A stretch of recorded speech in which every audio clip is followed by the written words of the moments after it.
All right. Well, thought I'd do another nightly episode tonight. Biggest news going on right now is the New Hampshire state primary. We have 64% reporting, and the race has already been called for Donald Trump. He has a pretty commanding lead of 54.1% to the 44% of Nikki Haley, and these other marginal things for Chris Christie, Ron DeSantis, Vivek, and a bunch of other candidates. I don't know why people bothered casting their votes for these people. I guess they just don't like the best selections or the top selections. Personally, glad to see Donald Trump winning, but I am bothered that Haley's doing so well. I consider her to be a neocon warmonger. I think she hasn't met a single country she doesn't want to bomb. It's unfortunate, but it is what it is. 54% to 44%. We're going to be going over the details of why she might be doing so well. But suffice to say, I don't think it's anything legitimate. I don't think it has anything to do with her being popular amongst Republicans. I think Democrats are voting in in the GOP primary because I'm pretty sure that New Hampshire has an open primary. Let's see. I didn't pull this up, but let's double check the map that I saw a couple days ago. It is states with open primaries. Pretty sure New Hampshire is one of them. Yep, open primary. So therefore, there's no real barrier to preventing you as a Democrat from voting in the GOP primary. That's unfortunate, but that's the way it is. And look at all these other states that we're going to have to go through that also have open primaries. Iowa's partially open. But like all these very red states, and then we have Virginia. It's not exactly a red state. It's more of a tilt red state. But like Texas, Louisiana. Well, Louisiana's a special case. No, go away. We don't want to answer that poll. Anyhow, I thought I'd pull up that map just to show what we can expect going forwards in the next few primaries. But going back to the start of the story, New Hampshire primary, Donald Trump is here. Let's just go ahead and run through some quick Twitter things I thought was interesting. We got this thing from Alex Brucewitz. As Politico put it, the New Hampshire primary is the last stand for Never Trumpers. Well, I hope that's the case, but we'll see. This could just embolden them. In any case, they spent nearly $50 million there trying to take out Trump, and they also teamed up with thousands of Democrat voters and got them to cross over just for the primary to vote for Haley. Yet, despite spending all of that money and all their dirty tricks, the Never Trumpers got absolutely crushed. Time to end this primary, unite behind the leader of our party, Donald Trump, and take the fight to Joe Biden. Well, we'll see how that goes. Like, again, we saw the map. They have plenty of more opportunities to try and give delegates to Nikki Haley, and we'll see if those tricks manage to keep working. New Hampshire's not exactly the reddest state, but, that doesn't mean that they're done trying. So we'll see if Nikki drops out. I mean, comparatively, this is a lot better than results than Iowa, where, she was kind of split with Ron DeSantis, but I guess, they kind of, I guess, with him out of the race now, she's absorbed some of that momentum. Moving on, we have a pretty interesting tweet from this guy called Nuance Bro. I'm going to try to play the audio, and we're going to see if it works out. But, here we go. Audio's up. But in case he's not speaking, I'll just go ahead and comment slowly. This guy here, Democrat voter, being interviewed by CNN. He voted for Biden in 2020. He's a Democrat voter. The only reason why he's voting in the GOP primary is to screw over Trump. If it's Haley versus Biden, he's voting Biden. This guy is just here just to screw over Trump. That's it.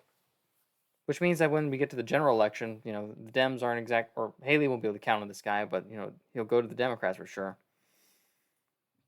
It's absolutely dirty and disgusting. We have these my democracy types who are going on and on about how, democracy is under threat by the radical right, but these people are actively trying to sabotage the Republican primary. Like, this is not a Republican, but he's voicing his opinion in the Republican primary anyway. Why? It's not his affair. It's not his business. Republicans choose who they want. But, these people think they're righteous. They think they have the right to come in there and dictate to you how you're supposed to live your life and who you're supposed to be able to vote for. Like, these people are not, they don't believe in democracy. They believe in power and authority. Anyhow, we're going to shut off the audio in case it's still playing. Moving on. Got a nice tweet from Will Chamberlain here.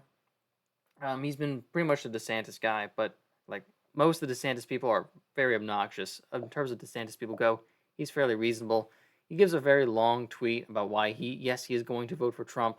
There's some far less pleasant tweets from the DeSantis crowd, but I thought I'd instead talk about this one because this is like a better one to focus on. It's moving forward, basically saying, I'm disappointed that DeSantis lost, but I'll vote for Trump because look at the what are the options on the table? Biden or Trump? Well, obviously you go for Trump. If you like DeSantis, then going for Biden would make no sense unless you just have a rabid hatred of Trump. He doesn't have that. He's like, he wants a conservative policy. Trump's not, I wouldn't say he's the most conservative guy, but he's a much more reasonable take or much more reasonable pick than Biden would ever be. He would actually try and do something to benefit people who are more right of center in terms of their personal beliefs. So yeah, basically he cites immigration and the border, foreign policy, and weaponization. I'll let you guys pause the video and read that just to save time, but I think he makes a good argument for why he thinks why he would go for Trump now that DeSantis is out of the picture. Some of the DeSantis types, again, just been absolutely unpleasant. Oh, didn't mean to pull this up. This is just a funny cartoon. Basically, all the hurdles in front of Trump, and he just keeps skipping over them. Good for him, I think they're all completely BS at this point. Well, I thought they were completely BS for a long time. Anyhow, moving on. Nikki Haley campaign. So this was released earlier today, basically arguing as to why she thinks she has a pathway to win the GOP nomination. This is part of why I think she's probably not going to drop out. I don't know. We had this from Scanner News, Tim Pool's outlet. Good news source, in my opinion. She made that stupid announcement that it's a two-person race a while ago. The political class and the media want to give Donald Trump a coronation. They say the race is over. They want to throw up their hands. Only 110,000 people voted in a caucus in Iowa and say, well, I guess it's Trump. That isn't how this works. Well, she's right. She's free to keep campaigning, but she's not exactly getting the GOP base involved.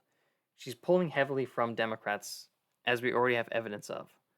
Like, I really don't believe that in an open primary that I truly believe that these are Democrats voting or just never Trumpers, but mostly Democrats to boost up Haley's support.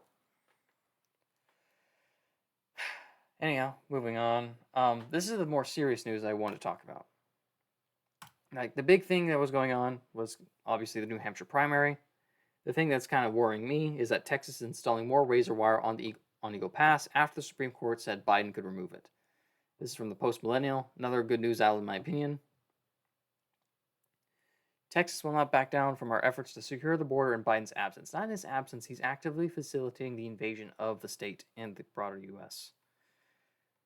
Anyhow, Texas National Guards were seen preparing for the installation of more razor wire along the southern border in Eagle Pass, coming after the Supreme Court ruled on Monday that Biden's Border Patrol was allowed to remove the border protection. Footage showed troops assembling razor wire structures under an overpass, with Turning Point USA founder Charlie Kirk writing on X. Yeah, he posted it. He's got a video. Basically, they're setting up the razor wire. Greg Abbott made a tweet that Texas National Guard continues to hold the line in Eagle Pass. Texas will not back down from our efforts to secure the border in Biden's absence. These are all good points that I like. I like to see that Texas is basically looking at the Supreme Court, which betrayed the state, and saying, no, we're going to actually defend ourselves no matter what you say. And to be fair, the Supreme Court hasn't officially ruled, but it is saying that in the time being, until they rule, that Border Patrol can remove razor wire. That still amounts to a betrayal, in my opinion. We just have these videos of, there was a video I saw of Border Patrol just taking a forklift and lifting up a giant line of razor wire, and all these illegal immigrants start walking underneath it. Like, these guys are actively facilitating the invasion into the country. I have issues with that. I think these Border Patrol people who are just blindly following these orders, I think that they should probably be arrested and tried for engaging in sedition or breaking the laws of the United States. Like, I don't get it. You know that you are helping the problem, and yet you continue to work for the Biden administration. Let's see. Let's pull it up. Let's pull up this thing real quick. Texas Rangers, Ma Ferguson. Where is it? Who was the governor who disbanded the Texas Rangers? That was Miriam Ma Ferguson. Just basically, it's a piece of Texas history. I don't know if I'll find it in time for this segment, but the gist of it is This woman back in the 1930s becomes the governor of Texas. Texas Rangers are essentially state-level law enforcement. They saw her as corrupt enough that they all quit en masse. Like, every single one of them just all of a sudden said, you know what, I'm done. I'm not working for you because we think you're that corrupt. Miriam A. Ferguson, American politician, early life, early political career, election first term. She said would consult for advice, 1924 general election. Let's just control F. Rangers. All right, Ferguson's second term as governor was less controversial than her first. It was rumored that state highway contracts went only to companies that advertised Ferguson's newspaper, the Ferguson Forum. A House committee investigated the rumors, but no charges were ever filed. The Great Depression forced both federal and state governments to cut down on personnel and funding of the organizations, and the Texas Rangers were no exception. The number of commissioned officers in law enforcement agencies was reduced to 45, and the only means of transportation afforded the Rangers were free railroad passes. And the entanglements of politics in 1932 by publicly supporting Governor Ross Sterling in his re-election campaign over Mount Ferguson. Immediately after taking office in 1933, she proceeded to discharge all serving Rangers. Oh, okay. So I guess I'm mistaken there. I thought it was over corruption things, although I do believe that she was commonly perceived as being corrupt, though. Because if we go back to the beginning, her husband had some convictions of some sort. Anyhow, doesn't matter. Point is, I think these guys who are working for the Border Patrol stop working for the Border Patrol. If anything, join the Texas National Guard, which is actively trying to stop the invasion. Like, you want to actually serve the country and, like, protect the border? The Texas National Guard apparently is, like, actually doing that job. So work with them. Stop working for the Biden administration, which is actively hurting the country. Anyhow, moving on. Actually, we'll just close that one out. One more point that I wanted to raise. I just want to bring up this old map that we have. Well, really, it's an old poll from Brightline Watch and YouGov. Basically, it's like data on like how various regions of the U.S. would support like their region seceding. And so we skip past a lot of it, and we get to this map that you already saw.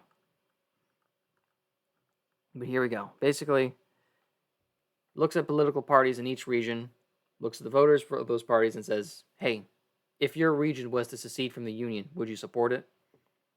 The numbers are shockingly high for a great percentage. I don't know what the Democrats down here or the independents, I guess they're siding with Republicans largely, but 66% of Republicans would say if, like, I guess the old Confederate South just seceded again, they'd be fine with it. In fact, they would support that. These Heartlanders, seems like there's some support for secession there, but they seem to be the more calm bunch out of the entire group. New Englanders, well, those are that's the establishment people. Of course, they would be very in favor of not having anyone secede because they essentially have enough authority to rule over everyone else. California wouldn't mind seceding or the West Coast, because mostly Democrats here, and it's a pretty homogenous culture that they have. They have enough economy. They probably think, we don't really need anyone else. And they make that would be a compelling argument. I'm not sure if Alaska and Hawaii are in that boat, though. I mean, if they leave with that, they're kind of stuck. But South, they see it like this is all the Gulf Coast, all the oil refineries are down here. Texas has huge access to oil. The South would be fine economically on its own.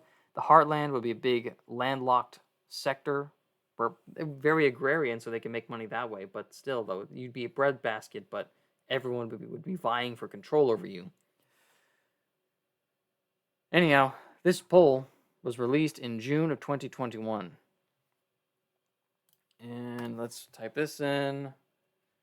2024 Texas ballot. And we're going to add in secession. Texas gets one step closer to leaving the U.S. from Newsweek. We'll pull that up real quick. Because if you know anything about Texas, you know that right now on the ballot, or what will be on the ballot, is going to be whether or not the state should secede, or whether people think it should secede. It doesn't really change much. It's more like an opinion poll of voters.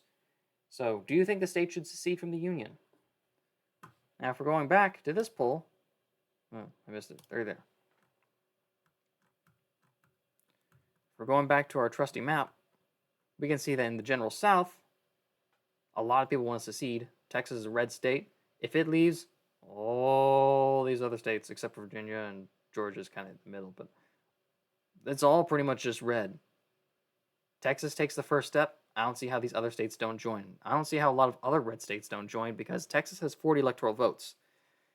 The red states left in the Union will never have a chance of winning the presidency ever again. They will be trod on and abused for the rest of their existence. My guess is all the Gulf Coast states, at least, would say, we side with you. I forget what the populations of each region are, but the South is one of the most populous places of the country. Millions of people. Like, mountain region, heartland, not very many. West Coast, California, obviously tons of people. The New England or Northeast, obviously tons of people. But those are the three bastions of population, really. These areas, far less populated. But the three coasts, Gulf Coast or Atlantic Coast, Pacific Coast, huge population density. So it'll be interesting to see how things work out. But well, it's getting a bit late. I'm gonna have to shut this down eventually. But we'll just finish off with the Newsweek article. Go away, advertisement. The Texas Republican Party's executive committee is set to vote over the weekend on which ballot propositions voters will decide during the Republican primary elections in March 2024. One measure would ask Republican voters, should the state of Texas reassert its status as an independent nation? That means secede. Look, I don't want secession because I don't see how you manage to avoid war. What I would want is to see Texas basically tell the federal government, screw you, we're not listening to you, we're not going to follow rules that you set up so that we hurt ourselves. We're going to start deporting illegal immigrants on our own. Like, I don't care if it's supposed to be a federal matter when it comes to deporting illegal immigrants, because that's like a national thing where the national government's supposed to have relations with other countries and the states aren't supposed to do that. At this point, the national government is actively invading its own states. I wouldn't go so far as to say secession, but I would say start acting like an independent nation. If the broader country, if the national government isn't going to help you out, you have to start doing it yourself. So that's what I would support. Texas, deport the illegal immigrants yourself. Stop sending them around the country. Just start sending them back. Maybe that'll be enough to help alleviate the problems. Maybe it won't. I don't know. But in any case, that's about all I have for today. Or tonight. Thanks for watching. Please consider liking and subscribing. Yeah, I enjoy making these videos just because it gives me an opportunity to vent about what I see going on in the news, what I think is important. And if we're lucky, then maybe catastrophe can be avoided, you know? The future is not inevitable. It is always possible to have something better than what we have now. In any case, stay safe and have a good one. Bye.